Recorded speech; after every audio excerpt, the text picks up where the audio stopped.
Hey y'all, so we're going to shore out this week, and looks like we'll be talking about Gideon a little bit next week. So Gideon's response to, hey, you're going to save Israel, mighty men of valor, is, where are all the wondrous works of God? And I think that's key, because we know throughout the word that the Lord's looking for somebody he can use, right?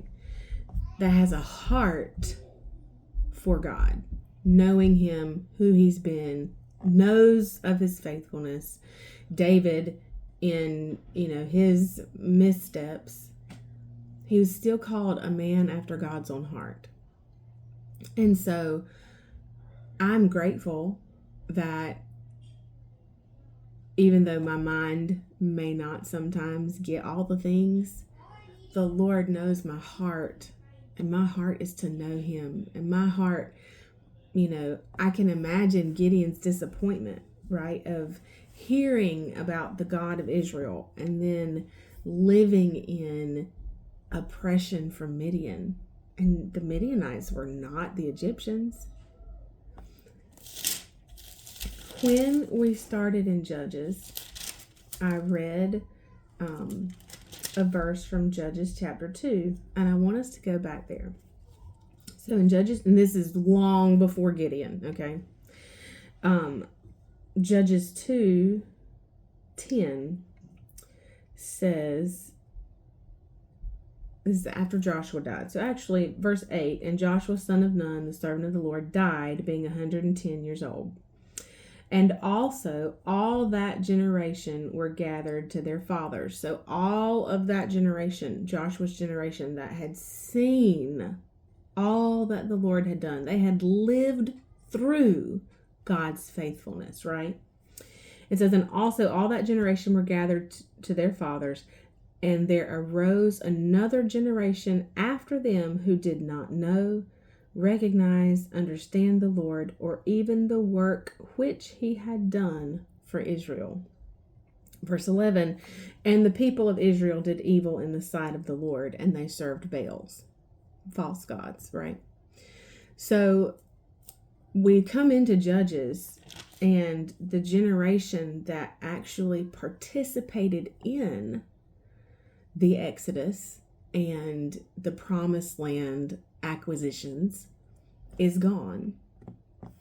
And there arose another generation after them which did not know, recognize, or understand the Lord, or even the work which he had done for Israel. Now, mamas, aunts, grandparents, Sunday school teachers, this is the importance of teaching our children who God is and sharing with them his story, or his presence in our story, who he's been to us, when he was faithful, how he saw us through, because we are responsible for the next generation knowing the Lord and knowing the works which he did in our lives.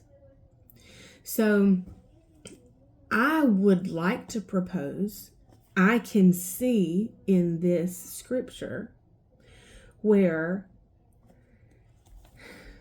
Gideon wants to know where God is, because the God that he has been told about delivered them from Egypt. And he knows that story. He knows the miracles. He knows the grandness. He knows the unmatched strength and power that it took for God to bring Israel out. And so while this seemed like a question of, that God has turned his back on us, where is this God? The Lord turned to him and said, go in this your might, and you shall save Israel from the hand of Midian. Have I not sent you? See, it's that knowledge of who God has been, and that Gideon would have expectation for him to be that same God in this situation.